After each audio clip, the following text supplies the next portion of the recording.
Seja muito bem-vindo, resenha da Copa no ar, começou a Copa do Mundo, já é a Copa do Mundo, hoje já teve goleada da Rússia sobre a Arábia Saudita e quem que a gente traz hoje aqui para falar com a gente, bater um papo, uma resenha legal, uma resenha internacional, vamos dizer de dupla nacionalidade, Fábio Ramin, rio-pretense e azeri, é isso?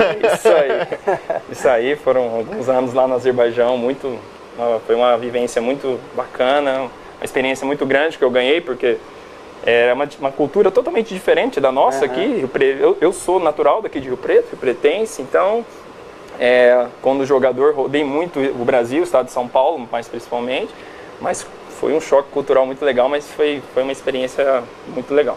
Que bacana, ó, participa com a gente, curte, compartilha a nossa live, deixa lá o seu comentário, faz sua pergunta pro Fábio, ele tá aqui. Hoje ele é técnico do time Sub-17 do América, ele vai falar da carreira dele aqui pra gente, a gente vai mostrar fotos dele com uma longa cabeleira, né? Passado. Que estilo, muito hein? Estiloso, Que estilo. Então participe com a gente, pergunte aí e já comenta sobre a Copa do Mundo também. A gente teve a rodada de abertura, né? Jogo de abertura, a goleada da Rússia. E tem sequência, né? Tem sequência, amanhã tem jogos. A gente já vai passar os jogos. Dá aí os seus palpites também. Fala o que você tá achando do Brasil, desse oba-oba todo. Teve até mulher na praia tirando selfie com os jogadores. Não acho que teve oba-oba. Isso atrapalha o Tite? Imitando o Tite, olha pra câmera. Respeito. Não, mas ó, Zé, o Fábio chegou aqui já cornetando essa Rússia que meteu 5 hoje na Arábia Saudita, falando que não chega nem perto daquela Rússia que ele enfrentou, que tinha o Arshavin. Conta essa história pra gente aí, que ano que foi isso, quem que tinha a Rússia? Foi no ano 2009, né? Nós pegamos a Rússia lá, primeiro jogo, na ida, na verdade, das eliminatórias da Copa. Primeiro jogo nós jogamos contra o País de Gales, que tinha o Bale, só esse fraquinho. Só, aí do Real mas Madrid. ninguém. Esse fera. Aí depois pegamos o Liechtenstein, que era a equipe mais fraca, e a Finlândia. E na volta, na virada do ano, nós fomos a Moscou, menos 8 graus, se eu não me lembro, muito frio, nesse estádio que foi o início da Copa hoje, 80 mil pessoas, maravilhoso, uma atmosfera sensacional. Pegamos uma equipe muito forte naquela época, eles tinham acabado de vir da Eurocopa muito boa, eles perderam, se não me engano, nas quartas de final para a Espanha, chorado, 3-2, um jogo dificílimo, contava com o Arshavin, que na época era do Arsenal, o Pavlyuchenko, que era o atacante do Tottenham, e tinha mais o pessoal do Zenit, agora não me lembro o nome, até um deles é um dos treinadores do Zenit São Petersburgo. Você falou que vocês perderam por pouco, Perdemos 2-0, um jogo chato. Na verdade, o primeiro gol do Pavlyuchenko foi um erro do meu goleiro. Se vocês puxarem pelo... Né, tem os vídeos aí. Você jogava do que Marcão, nessa seleção, inclusive, na época? vamos mostrando fotos do Fábio Ramin aí, que era o galã lá no Azerbaijão, né? Apesar que ele foi casado já pra lá, né? Já foi casado. Não tinha essa de galã e lá coisa é diferente, né? Foi com a bênção da minha esposa. Você jogava em que posição lá, Fábio? No Azerbaijão, eu cheguei como atacante, né, de área, como eu jogava aqui no Brasil. Aí, quando eu mudei do primeiro clube para o segundo clube, o meu treinador tinha um atacante que era o artilheiro do campeonato. E ele me pediu, Fábio, como você sai muito da área, você faz ali como um meio atacante, como um camisa 10? Porque na época, e até hoje, muitos times jogam com 2 pontos abertos, né? Um atacante central e um segundo atacante rodando como um meia atacante. Hoje dizem muito falso 9 que entra ali. E ele pediu para eu fazer essa função. E dentro do primeiro... Essa é a foto sua na Rússia. Lá em Moscou, lá, a catedral o dia de que nós fundo lá. fomos lá, jogando Praça Vermelha. Legal. Foi uma experiência, só tava menos 35 aí, tem uma história muito legal que para tirar foto nós estávamos com as luvas. E aí a nossa galera tinha que, vamos lá, foca certinho como é que vocês querem a foto, porque não dá tempo de ficar esperando. E não era igual hoje, o celular batia e tirava, né? Antes era com a máquina de foto mesmo, digital. Mas... Então nós tínhamos que rapidamente tirar a luva, bater e colocar novamente, porque senão o dedo... Ou seja, se não deu certa posição, acabou, ficou assim. Ainda bem que não era filme, né? Vamos. Bom, tá participando aqui já a Daniela Orlando Pereira dizendo foi jogador do Linense, show! Olha só, tá lembrando do Fabião. O torcedor lembra. O Fábio Martins está dizendo, dando um joinha aqui, o Giovanni também tá falando que você é fera. Pessoal participando aí. Conta a sua carreira aqui no Brasil, como é que foi? Você iniciou onde? Como que você foi parar no Azerbaijão e se tornar um cidadão azeri e defender a seleção do Azerbaijão? Então, eu comecei, acho que com a maioria dos garotos aqui, com o senhor Arino, no Derac, com 10 anos. E ali fiquei no Derac até os 14, quando recebi um convite para estar junto com a equipe do América infantil, na época era infantil ainda, né, as nomenclaturas. E aí fui para o América em 95, fiquei no América até 99, depois do título da Série A2, eu não estive no campo, mas treinava juntamente com aquela equipe, acho que não me engano, a melhor equipe da Série A2 de todos os tempos. Com sensacional, certeza. Com Cilinho, Luiz Fernando, era um time... Zambiase. Treinar com eles era uma experiência viva. Marcinho sensacional. Eles eram uma equipe fora de série. Então, acabando aquela temporada, eu me transferi para o União Barbarense. Do União Barbarense, eu fui para Presidente Prudente e comecei a rodar. Presidente Prudente, fui para União São João, acabou que não dando certo. Depois, eu fui para o Capivariano, onde nós fomos vice-campeões da Série Bzinha. Depois do Capivariano eu fui para o Jalesense. No Jalesense eu fui vice-artilheiro do campeonato e da Bzinha e campeão em 2003. E lá um domingo nós fomos pegar o Barueri lá em São Paulo. O Barueri na época estava naquela alavancada, né, de sair da quarta divisão até chegar no Brasileirão da série A, né, era uma equipe com uma estrutura de alto nível. E tinha um empresário lá olhando o jogo. Que é até uma coisa que eu falo muito para os meus meninos, que vocês nunca sabem quem está no campo assistindo o jogo. Nunca sabe quem está vendo o teu trabalho, isso, né? Justamente, portanto, dê sempre o seu melhor, independente de onde. E lá, depois de uma boa partida lá contra eles, ele me ofereceu, né, para ficar me agenciando. Durante um ano ele tentou me colocar para fora do país sem sucesso. Foi aí que eu fui para Lins, onde até conheci minha esposa, né? Conheci minha esposa lá em Lins. Tive uma boa participação no Linense, só que por um ponto nós não subimos. Até o Betão Alcântara era o nosso treinador.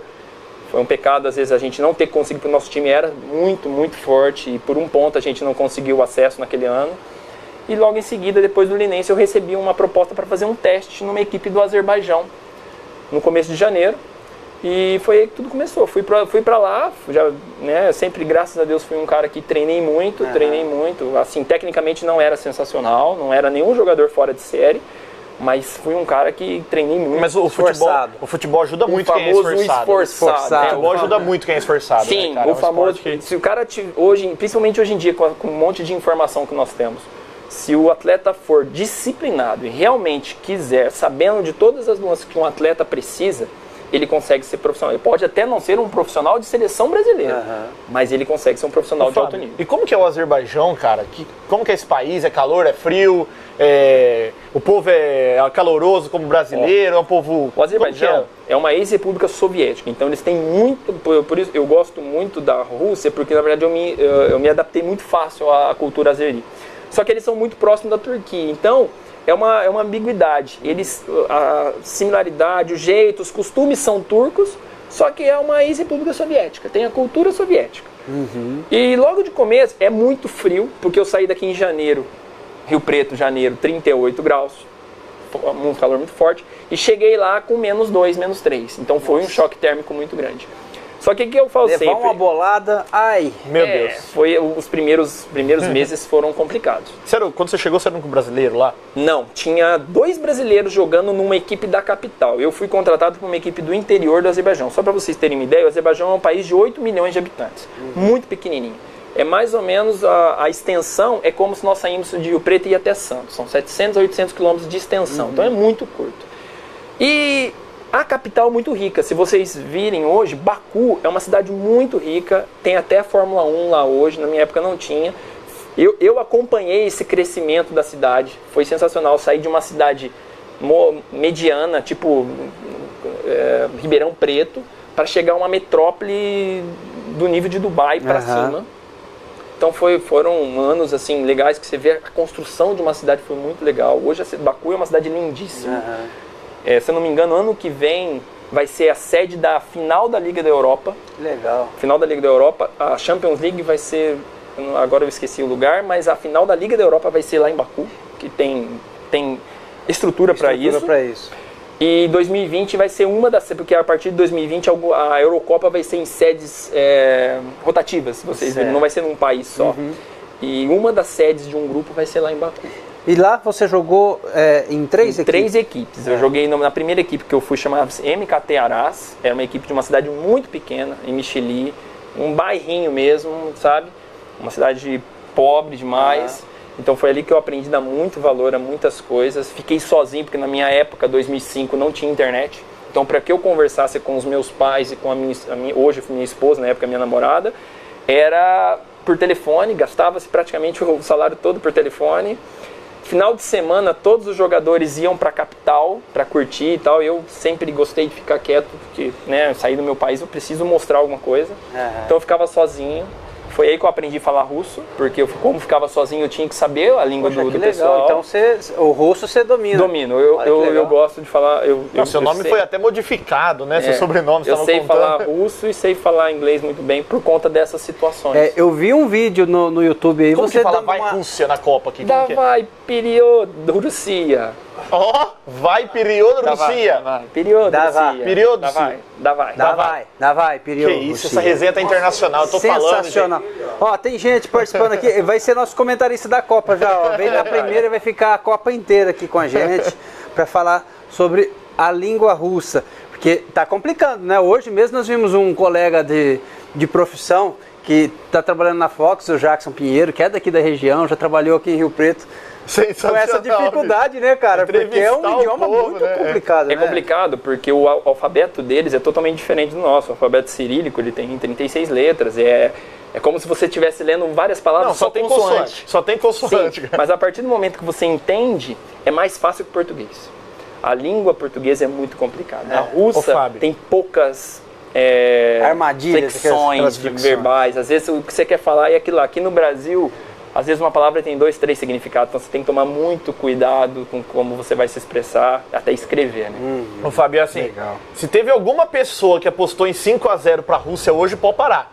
Tem que virar matéria, tem que ser um personagem ilustre, porque olha... Esse é um te fenômeno, surpreendeu, né? cara? Te surpreendeu essa estreia, por quê? Me surpreendeu porque eu pensei, apesar de eu assisti alguns jogos da seleção russa, se vocês perceberem, a parte defensiva deles é muito boa, é muito bem postada. Eu hoje, como treinador, eu já não assisto mais jogos com o intuito de torcer, eu assisto muito com o intuito de aprendizado. E numa Copa do Mundo é um aprendizado gratuito e de altíssimo nível, porque você vai ver várias maneiras de jogo, né? De treino. Então, até quando a Rússia jogou com o Brasil, uma das preocupações do Tite falava a tal da linha de 5 bem postada. Até os 40 minutos do primeiro tempo, o Brasil não conseguiu furar os caras.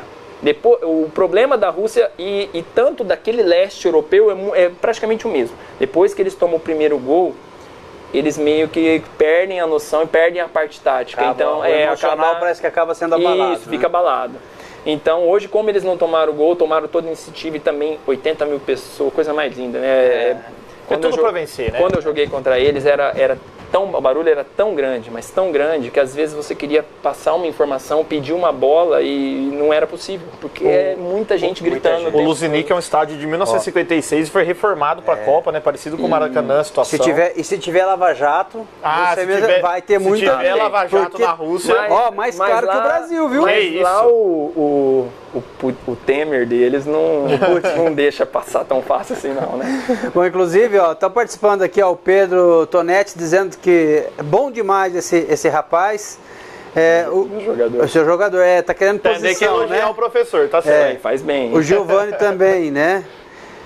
Amanhã a gente conversa, quem me criticar. É verdade. O Campo Freire está participando aqui, nosso parceiro, dizendo: e a comemoração do Putin com o rei árabe após o gol? KKKK. Tá dando risada aí. Ele foi bem comedido, né? Muito, cara. Mas assim, ele não quis extravasar. As personalidades políticas não estiveram presentes na abertura da Copa, né? Se esperava isso. Na Copa do Brasil teve bastante político e tal. Principalmente dos países sul-americanos aqui, né? Sim. Mas certamente por conta da situação política da Rússia. Não pode ser um país fechado, ter uma ditadura hoje em dia meio que imposta, né? Uma ditadura... O Fernando... Disfarçado, né? Só vou passar aqui a pergunta do Fernando. Vitão, com esse resultado da estreia da Copa foi mais espantoso que o 7-1? Rapaz, o Galvão já soltou o virou passeio hoje, já começou a Copa de novo. Hein? Um detalhe, é a maior goleada em aberturas de Copa do Mundo, manteve a escrita que sempre o país sede venceu. Até então era 1950, quando o Brasil venceu o México por 4-0. Agora passa a ser, então, essa vitória da Rússia de 5-0. Não foi... Eu acredito que o 7-1... Não tem uma pessoa sã no mundo que um dia apostaria. O cara que apostou... Não tem jeito. Que lá foi realmente uma tragédia, coisa que me surpreendeu. Única, gente, dificilmente vai acontecer novamente. Eu não sei vocês, o que vocês imaginam para essa Copa, assim, mas eu tava imaginando uma Copa com poucos gols. Eu ainda imagino que vai ser assim, sabe? com equipes mais fechadas, diferente do que a gente viu no Brasil. Futebol ofensivo, bastante gol, sabe? Minha expectativa. Esse primeiro jogo já quebrou totalmente, mas a gente tem que falar também que é uma Arábia Saudita, né? Que provavelmente vai ser o saco de pancadas do grupo, né? O nível muito baixo. Técnico. Até eu não conheço a Arábia Saudita. Vocês acham que vai ser uma Copa muito boa? Eu já estive no Emirados Árabes várias vezes, né, com a seleção. E como faz um bom tempo que eu não vou, não sei como é que tá agora. Então eu posso falar alguma bobeira. Mas na época que eu ia, muitos jogadores ainda trabalhavam durante o dia, e como lá é muito quente, principalmente na época do verão, 50, 60 graus, os jogadores só treinam no período noturno. Então, quer dizer, o nível de treinamento... Vocês concordam comigo? O pessoal de casa concorda comigo? Vai ser uma Copa de muitos gols, poucos gols? Você discorda? Eu discordo e torço pra dar certo. Não, torcer totalmente, porque nós que gostamos, a gente quer ver gol. E eu acho que nessa Copa tem muito talento individual. A única maneira de você quebrar essas partes táticas que hoje se disseminou tanto, hoje a informação está muito fácil de ter. Você vê os cursos, observação, os cursos, sites, plataformas que oferecem, as plataformas de análise. Hoje tem a questão da análise de desempenho. Então, praticamente todas as seleções que estão na Copa, cada treinador sabe especificamente cada função de cada jogador certinho. Então, o que mata isso? O talento individual. E eu acredito que essa Copa tem muito talento individual. Mas, por exemplo, se o talento individual for minado logo no começo, Sérgio Ramos com o Salah, na final da Champions, por exemplo. Sim, foi... E aí? O que sobra? O goleirão falhando. Então, né, você vê, até nisso o talento individual tem sorte. Mas diz que o talento foi do Sérgio Ramos, né? Que ele bateu no goleiro e também tirou a noção espacial do goleiro. Eu não creio tudo isso, não. Ele realmente desconcentrou naquele momento. Participando, ó, aqui, esse tem que pedir benção. Carlos Cristal, grande jogador e treinador. Um abraço dessas feras aí. Abraço, Carlinhos. Você é meu sobrinho, coração. O Natalino está assistindo aqui também. O Rodrigo disse, só aguarda ele no rachão amanhã. Ixi, vai ter quebrada, hein? Vai ter quebrada. Ô Zé, já temos artilheiro na Copa do Mundo, né? 2 golaços do número 6, Cheryshev, né? Cheryshev, perdão. Então, assim, 2 golaços, Cheryshev. Não, essa Copa vai ser um show de nomes. Como diria Galvão, aos poucos vamos identificando o nome dos jogadores. Ele já fala isso. Mas assim, 2 golaços dele, cara. O jogador que é do Vila Real, né? Teve uma passagem pelo Real Madrid, né? Aparentemente tem uma história muito legal, que ele teve muitas contusões, né? Ele até na seletiva de imprensa, né? Na entrevista, ele citou isso, o apoio familiar foi muito importante para ele. E você vê que foi uma situação até antagônica, né? O Dzagoev jogou contra a gente em 2009. Na época ele era um cara que estava saindo muito bem no CSKA e é um dos pilares da seleção russa. Fiquei sabendo você vê que ele machucou. Não, foi o Zirkov que me quebrou. Zirkov te deu uma... Eu queria ter pego aquele cara de novo. Ixi, já tá secando a Rússia no Mundial, hein? Já temos alguém que tá secando. Você vê, o Dzagoev saiu, ele entrou no lugar do Dzagoev e foi o cara do jogo, né? Não, e o treinador já era contestado. Faz uma substituição, o cara entra e faz 2 gols. O outro que ele colocou também fez... Unanimidade. Cara, já virou rei, agora já virou unanimidade. Hoje ele manda lá. Cara, hoje ele manda. O Pedro tá falando aqui, ó... Você que resenha, Rodrigo, tá falando aqui sobre... Pra você falar o nome de... Rodrigo, cita o nome de um dos seus jogadores aí, professor. Tá querendo média, pô? Não, se quiser pode falar até o nome do titular do América, aqui, sub-17. Sábado tem jogo? Tem jogo contra o Catanduva, às 11 horas da manhã lá no Teixeirão. Até fica o convite para quem quiser ir lá assistir a gente, dar uma força, né? Que nós, até depois, não sei se a gente vai conversar sobre isso, mas o América, nós estamos iniciando um novo trabalho com a América aí, depois de uma... A parceria da base hoje é com o pessoal da Contel, Francisco. Isso, Francisco, um cara, o Eric, um pessoal honesto, um pessoal daqui de Rio Preto que gosta do futebol de Rio Preto, entendeu? Então a gente está tentando aí, de pouquinho em pouquinho, dar uma reequilibrada, uma reestruturada, porque eu acho que o América só vai conseguir sair dessa situação se a base ficar forte. Aí da base, se a gente montar uma base forte, a gente vai chegar na equipe principal também forte. Ô, Fábio, daqui a alguns anos. E a partir do momento que você tiver negociação, você consegue sanar o maior problema que a América tem hoje, que é dívida. Né? São dívidas trabalhistas. Né? Então, você pega o exemplo do próprio Novo Horizontino, que Mirassol, vendeu um jogador para o Real Madrid agora. Novo Horizontino e Mirassol são 2 bases. Até semana retrasada nós jogamos contra o Novo Horizontino. Quero parabenizar o trabalho do Mário, de Mirassol. Sensacional. Mário Rocha, grande Mário. Rocha. Ô, Fábio, e você como treinador de categoria de base, durante a Copa, você vai mostrar algum jogo pros caras, vai falar, molecada, olho nesse time, olha o que esse cara faz, sabe? Olha como ele cuida da bola. Assim, tem alguma coisa como assim? eu disse pra vocês, eu fui um jogador extremamente mediano. E aqui no Brasil, eu não tive ninguém, praticamente, que chegou em mim, tirando o Cilinho, que foi... Eu era muito jovem quando o Cilinho me subiu profissional, eu tinha só 16 anos. E ele era um cara, né, renomado e estava tentando montar uma equipe para que subisse o América de divisão na época. Então ele foi o primeiro que tentou mostrar para mim, você tem que fazer assim, dessa maneira. Ele usava muitos modelos de jogadores renomados para que eu pudesse observá-los, mentalizar, justamente, observá-los, ver as movimentações que o atacante na época, como é o atacante de área, como é que ele se movimenta, aonde ele fica, como ele age dentro da área, como ele reage. Eu fui um dos primeiros cobaias dele daquela questão do óculos que não conseguia ver. Por quê? Porque a gente tinha vícios que deveriam ser sanados no começo da carreira, com 10, 12 anos, mas às vezes por falta de informação, que na época não tinha tanto, a gente chega no profissional com alguns vícios. E lá fora eu aprendi muita coisa. Um treinador meu foi campeão do mundo, Bert Vogt. Eu sou extremamente grato a esse cara, porque ele foi campeão do mundo como jogador. Ele foi campeão da Liga dos Campeões como jogador. Foi assistente do Beckenbauer em 1990. Então, campeão da Eurocopa em 96 como técnico da Alemanha. Na Copa de 98... comentar as mensagens também. O Marcão tá mostrando aí, ó. Contra a Islândia, lá na Islândia. Rapaz, que mullet olha lá, que cabeleira. Legal, né? Esse cabelo me fez muito bem, cara. Esse gol aí, ó, a bola desviou na barreira. Eu cortei e perdi a força, eu era Sansão, eu não sabia. Você jogava bem, cortou o cabelo, parou. Acabou, perdeu a força. Perdeu a força. Enquanto você vai falando, só para eu registrar aqui, ó, o Fernando fala, a Rússia pode surpreender igual a França em 98? Então, mas a França... O Heitor tá falando que isso é diferente. O Ulisses está dando um joinha. Obrigado. O Carlos está falando, Brasil fica muito exposto só com o Casemiro como volante? É uma pergunta que ele está fazendo. Acredito que não, porque se vocês perceberam contra a Áustria, os dois extremos que o Brasil joga, tanto o William quanto o Gabriel Jesus cai ali, o Coutinho cai ali, até mesmo o Neymar, eles voltam para fazer esse fechamento. O Tite faz voltar para marcar, né? Sim, e o que eu acho mais legal da equipe brasileira, desde quando o Tite pegou, que eu tenho certeza que ele ganhou o vestiário por conta disso, é você ver a postura de todo atleta que joga pela seleção. Se você pegar, se não me engano, o último campeonato antes do Tite, até a eliminatória mesmo, a Copa América, a postura dos jogadores com o Dunga era uma coisa meio ditatorial, parece que os caras não gostavam dele, não sei. Do próprio Neymar, né? A gente não sabe. O Neymar tava nervosinho, era expulso. Eu acho que sobrecaía tudo sobre ele. E quando o Tite pegou, a postura foi completamente diferente. Todos jogam, todos marcam. Hoje no futebol atual não tem mais dessa de deixar 2, 3 lá na frente.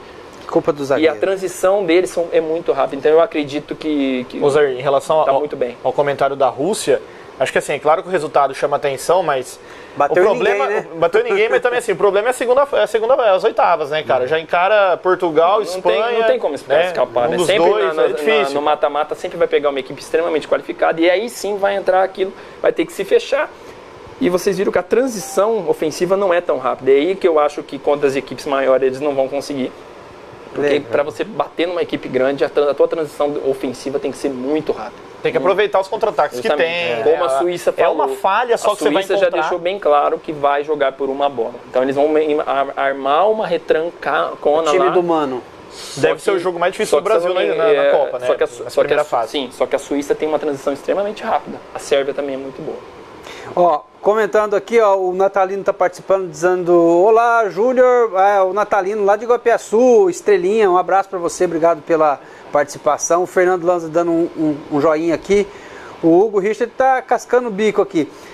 Os jogadores do Fábio, tá vendo aí, ó, tem imagens dele, viu? Dá uma pesquisada no YouTube, não vai ficar só vendo o canal aí. Os jogadores do Fábio tinha que tirar uma foto desse cabelão aí e zoar amanhã no jogo, no treino. Desde o dia que eles viram. Você já mostrou então, você já falou, ó, aqui ó, papai jogou aqui. Quero ver quem tem mais estilo que eu, né? Eu vou contar, e isso aconteceu mesmo. Como eu disse pra vocês, o Azerbaijão era um país que tinha poucos brasileiros, e é um país muçulmano.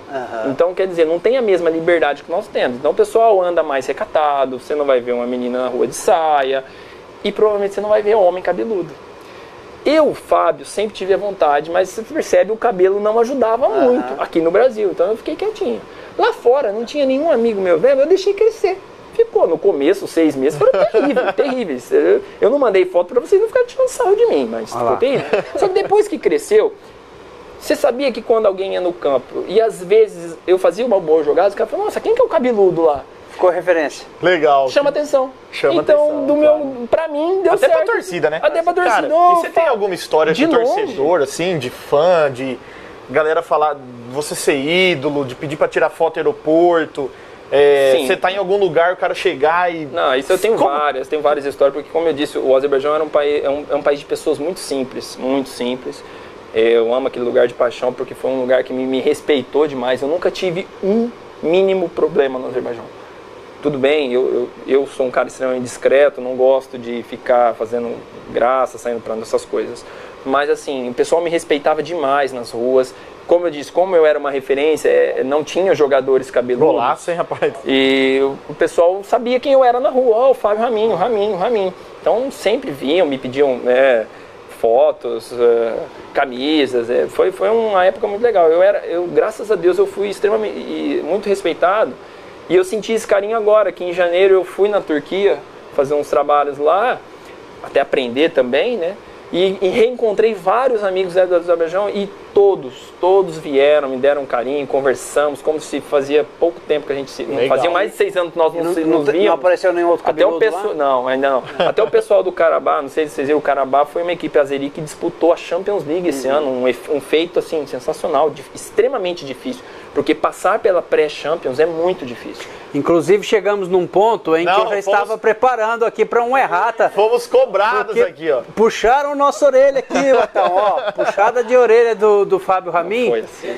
Denúncia. Gravíssima. Foi aí, exclusivo. É o seguinte, a gente recebeu aqui há umas 2 semanas o Guilherme Della Torre, que é rio-pretense, que está jogando pelo Apoel do Chipre, foi campeão cipriano e garantiu, né, a participação na pré-Champions do ano que vem. E aqui na resenha a gente acabou falando, o primeiro rio-pretense a disputar uma Champions League na sua fase de classificação e tudo mais. E o Fábio já chegou aqui falando, não, primeiro fui eu. O Fábio não chegou falando nem oi. Não chegou falando nem eu. Agora vem vir um outro ali lá de outra coisa errada. Vai vir outro lá da década de 90. 2007, 2008, Eu sou de Rio Preto também. Conta dessa aventura da pré-Champions, foi com o Baqui. Foi com o Baqui, então, até um ano antes nós tivemos uma reportagem que você brilhantemente fez, foi muito legal. E eu estava na outra equipe, né, o Azal, nós tínhamos sido vice-campeões, gente. Eu perdi o título no último segundo do jogo. Eu estava suspenso da última partida e o 0-0 era nosso. Aos 48 você estava onde vendo o jogo? Estava no campo, você não tem noção a choradeira. Mas dentro na arquibancada, só esperando acabar com a camisa, com tudo, preparando a festa, champanhe, tudo. 48 do segundo tempo, o cara me acerta na forquilha, assim, ó, bateu na trave e subiu assim. Nunca mais ele acerta um chute desse. Nunca mais fez um gol, o rapaz que fez o gol, nunca mais. E perdemos o título, e pro próximo ano eu fui contratado para uma equipe da capital, o Baqui, que era uma equipe fora de série, sensacional. E nós fomos campeões no ano seguinte. E aí pegamos na pré-Champions o time da Lituânia, o Ekranas, e vencemos. E logo em seguida pegamos o Levski, o campeão búlgaro, que hoje é o Ludogorets, né, com um investimento muito grande. É um time que está sempre chegando nas fases de grupo da liga. E por um gol, né, nós empatamos o primeiro jogo 0-0, e no segundo jogo perdemos de 1-0 no último minuto e acabamos. Na época, se nós vencêssemos, nós íamos pegar o grupo do Liverpool, do Lyon, que era do Juninho Pernambucano, e da Fiorentina. Infelizmente. Você falou que na época do Azerbaijão você enfrentou a Alemanha. Sim. O que mais você tinha comentado? Alemanha, Espanha, quem Portugal, que tinha esses jogadores? A Alemanha, praticamente, a Alemanha campeã do mundo de 2014. Praticamente, só no primeiro. Eu joguei. Você lembra? Eu joguei contra eles em 2009, 2011 e 2012. 2010 e 2011. Foram 3 jogos que eu participei, que eu estive junto. E no primeiro jogo tinha o Balak ainda. Depois, pra Copa, eu acho que ele se machucou. A galera meio que tirou ele lá, porque ele era meio complicado e tal. E logo em seguida foi a equipe base campeã, né, 2014. Que legal. E contra a Espanha foi em 2009, pouco antes da Copa das Confederações, mas praticamente o time campeão do mundo. E dessas seleções, então, cara, qual foi o zagueiro mais duro que você enfrentou, assim? Quem foi o... Duro. Ou que duro. batia, o cara que só chegava botina. As grandes seleções, vou ser bem sincero, eles jogam extremamente limpo e cordial. São leais. O mais duro, no caso, tinha o Mertesacker, né, que era gigante e mais... Monstro, e era fisicamente muito difícil de passar, mas o que eu mais gostei, que eu achei sensacional, era o Hummels. Não, você gostou não, pelo amor de Deus, cara, você gostou não? Sim, como atleta, né? mas assim... A gente estava falando sobre comemoração. Mas ele marcava bem, é isso? Ele não só marcava bem, como a saída de jogo, ele jogava como um meia praticamente, ele tinha a qualidade técnica de um meia. Tá na seleção ainda, né? É titular, né? Qual que é a comemoração lá? O que rega a comemoração do pessoal no Azerbaijão? Chai. Porque lá, nada alcoólico. Não, tem alcoólico também, as vodkas, né? Que o pessoal gosta bastante. Cerveja nem tanto, eles não são muito de cerveja, apesar de ter uma variedade gigante de cervejas lá. Eu não bebo, então eu não fiz parte dessa situação. Era só chá mesmo. Era só chá mesmo. Champanhe de vez em quando, ou não? Só em comemoração. Lá. Sensacional. Marcão, o que mais nós vamos mostrar na resenha de hoje? Essa resenha hoje é 2 horas de programa. Essa vai ter resenha... que engolir. Respeito. Ai, começou a Copa, gente. Olha quem tá olhando. Ô, Matão, aproveita que o Tite tá na tela, fala pra gente que jogos que a gente vai ter amanhã na Copa. Egito e Uruguai às 9, Marrocos e Irã, meio-dia, e Portugal e Espanha, o clássico da Península Ibérica, 3 da tarde. Então vamos pro chutômetro. Quem ganha amanhã, Fábio, desses jogos? Portugal e Espanha?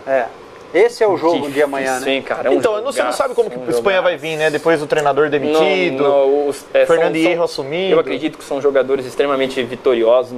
Isso não abala nem um pouco, porque com certeza eles já estão fechados. De uma maneira ou outra, com o Lopetegui ou qualquer um, eles já estavam fechados e tem jogadores muito experientes. Mas será que a federação precisava mandar o cara embora nessa altura do campeonato? Será que mesmo com o Real Madrid ter contratado ele, anunciado a contratação, não dava para esperar? Porque, na verdade, a gente não sabe como é que foi os bastidores dessa negociação. Então a gente não sabe, né? Então é difícil. Se a gente for fazer um chutômetro agora, eu particularmente não faria isso.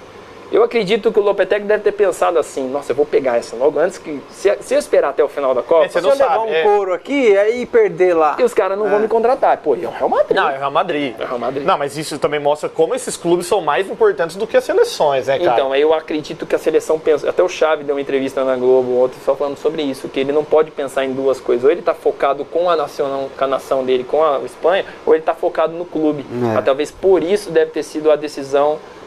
E se for por isso, eu acredito que a federação agiu bem.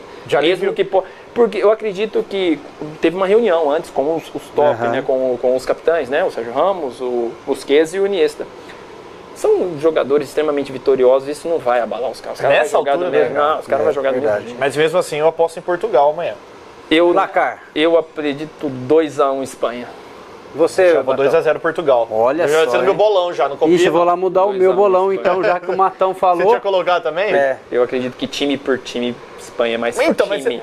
Mas ó, que o Portugal tem um fora de... Eu acho que tava falando muito no Messi, Copa dele, mas eu acho que o Cristiano Ronaldo vai fazer diferença. Eu vou abrir meu jogo. Eu apostei em 3-2 pra Espanha. 3-2 pra Espanha? Você acha que vai sair 5 gols? Bastante gols. Vocês estão otimistas com gol, cara. Só eu que tô. Tudo 1-0, 2-1. Você tá muito acostumado com o time da Matonense. Muito pragmático, com a quarta divisão, né? Muito jogo truncado.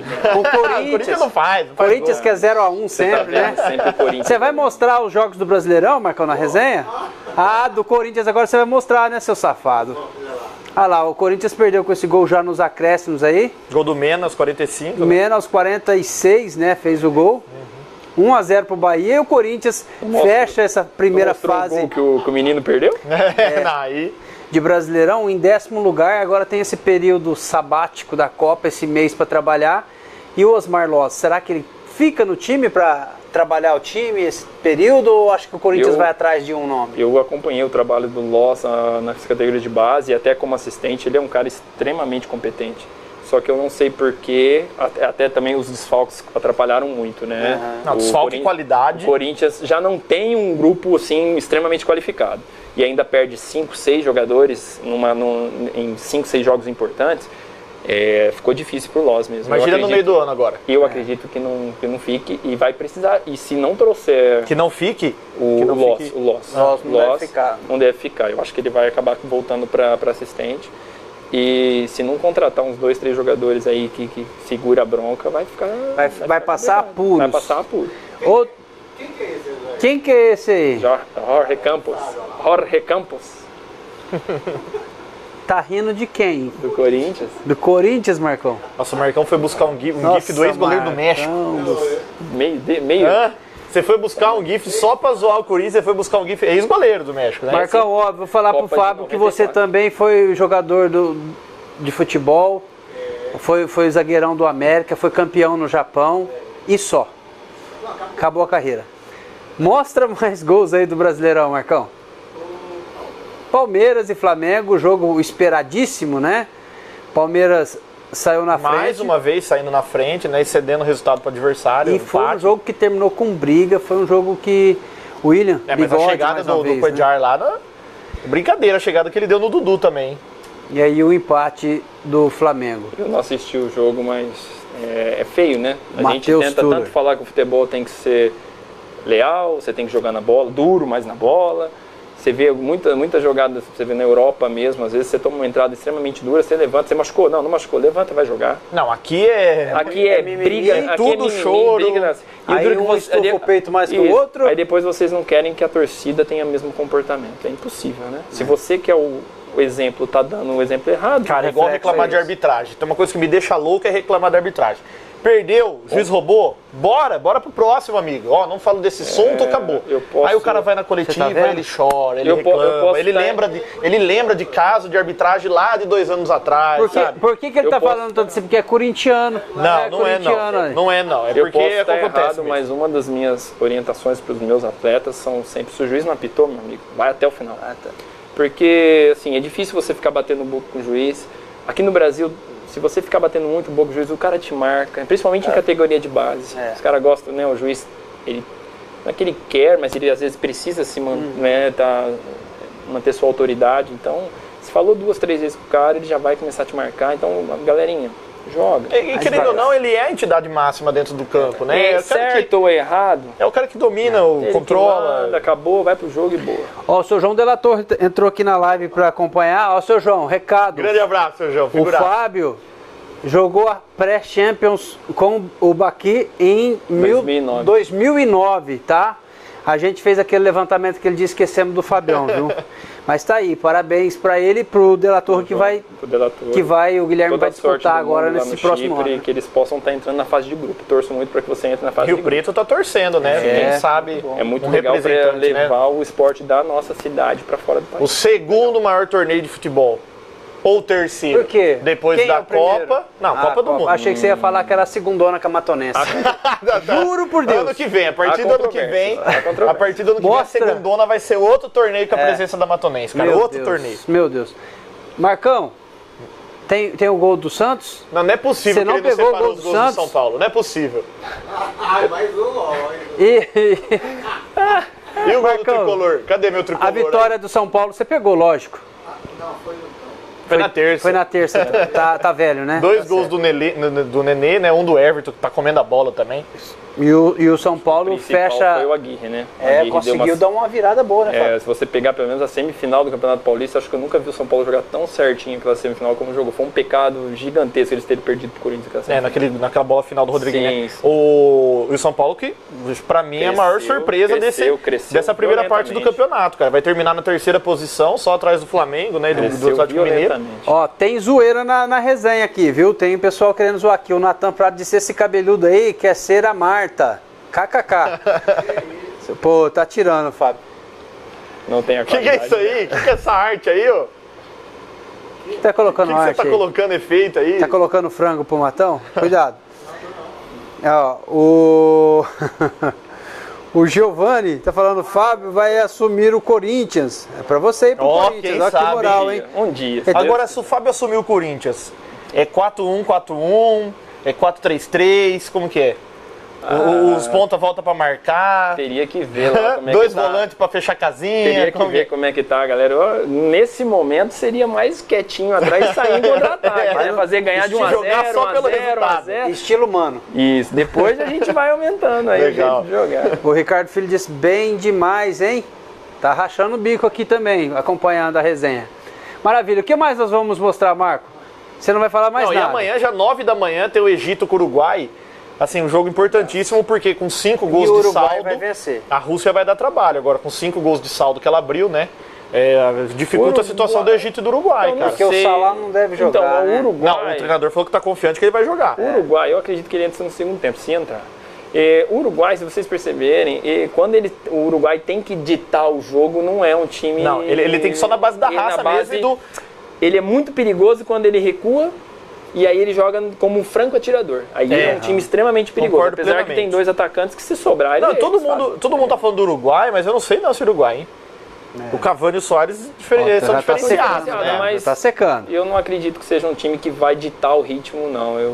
Mas aí tá, o Egito também é um time que poderia ir pra frente, mas também só tem o Salah. Então. Mas assim, por conta ele joga sozinho, é que ele faz a diferença, faz. Não é que ele Agora, tem só o Salah, mas já nas oitavas de final, já pega um confronto duro, cara. É difícil, mas você sabe futebol, você viu a Costa Rica na última Copa do Mundo, a Costa Rica vendeu caro a classificação lá pra Holanda, né? E por isso que Copa é maravilhosa, cara. Por isso que a gente ama, é paixão, né? E eu acredito que essa Copa vai ser muito legal, porque é uma Copa onde todas as equipes, pelo menos fisicamente, taticamente, sejam muito bem preparadas. Eu acho que o nível físico do atleta de alto nível está crescendo demais. A gente não ouviu falar daquela coisa do jogador que está chegando cansado no fim da temporada, né? Quem chegar cansado talvez é o pessoal do Real Madrid, né? Que chegou até o último jogo, e do Liverpool. Mas eles jogam tão alto nível que eu acho que nem faz diferença. Já deu tempo de recuperar. Já deu tempo de recuperar. Gente, é isso aí, ó. Nossa resenha já estourou o tempo. Não, mas tem um monte de coisa pra falar, pô. Você guarda seu caderninho. Pelo amor de Deus, queria comentar do dedo do Robin Williams. Arruma, pelo amor de Deus, arruma o GIF do Fala Muito pro nosso Tite aqui. E o dedo do Robin Williams? Robin Williams mostrou o dedo pro mundo. Tá. Não, o Robin Williams tinha sido proibido de cantar uma música, né? O Party Like a Russian. Trouxe até que a música fala aqui, que eu achei legal essa história de Copa, cara. Que Copa não é só dentro de campo. Copa é história política, é história do país, é geografia, é muita coisa por fora, cara. É necessário um certo tipo de homem com um certo tipo de reputação para aliviar o dinheiro de uma nação inteira. Ó, essa música... Era uma crítica política. Então, ele falou que não era pro Putin, né? Mas ele foi proibido de cantar essa música. E o dedo, fica o questionamento, será que tem a ver Foi pro Putin? com o Putin ou não? Né? Será que tem alguma relação? Mas serve pros nossos políticos também, não serve? Serve. Quem viu, qual é pra vocês, né? É o recado, né? É o momento da gente colocar a nossa insatisfação, né? Com os políticos. E ainda mais esse ano que a gente tem eleição. Vamos mostrar nossa insatisfação fazendo boas escolhas no fim do ano. Nós que gostamos tanto de futebol, o futebol faz parte da nossa... E a decisão do Temer, e fica, a medida provisória do Temer também anunciada. Às vezes essa paixão pelo futebol, que seria muito legal a gente estar curtindo uma Copa do Mundo como sempre curtimos, às vezes fica em segundo lugar por conta de tudo isso que está acontecendo, essa bandalheira que está acontecendo aí, que deixa a gente muito triste. Principalmente eu morei fora do país, às vezes eu sinto vergonha. Você vai voltar para o Azerbaijão? Você é técnico lá? Pretendo. Técnico da seleção azeri? Se for convidado... Mas você está mantendo contato, trocando zap? Sempre. Por isso que eu manda GIF, manda boa tarde. Estou me especializando como treinador e como preparador físico a começo, né? A gente está aí... Vai terminar a graduação de Educação Física agora? Isso, esse ano agora. Quero até agradecer meus professores da Unip, se tiver alguém vendo ali, eu agradeço a todos. São informações de grande valor que eu uso praticamente diariamente. Sem esse tipo de informação, talvez o meu trabalho ficaria um pouco mais complicado, já que, como eu disse, a nossa estrutura hoje não é das mais preparadas principalmente para alto nível, né, que é o que eu quero trazer para os meus meninos, o alto nível, como jogar em alto nível, porque graças a Deus eu tive essa possibilidade de jogar aqui em baixo nível como eu joguei e aprender com treinamento, com disciplina, com dedicação, o que é jogar em alto nível. E eu quero passar isso para eles, eu não quero passar o básico do enganar. Enganar. Tá, isso, muito bom. Que o nosso futebol precisa. Fabião, você vai ter que voltar aqui. Vai voltar. Vai voltar. Fala russo, até o fim da Copa ele vai ter que vir aqui. E esse casal de chuchu, Paruski? Achou? Um casal de chuchu falou alguma coisa assim. Não, eu falei que eu falo só um pouquinho. E como que a gente fala? Como que a gente fala em russo? Vai, Tite, bora ganhar o Hexa com essa seleção maravilhosa com o Neymar. Давай, Tite. Um monte de frase, né? Идем победил это Кубу. Давай, пригласи это Кубу для нас. Спасибо большое. Ainda vai. Fechou. Sensacional. Com isso, nossa resenha chega ao final e até amanhã ela é diária agora, viu? Amanhã a gente vai estar aqui batendo um papo, falar um pouco sobre história. Tá bom? Um abraço. Tchau.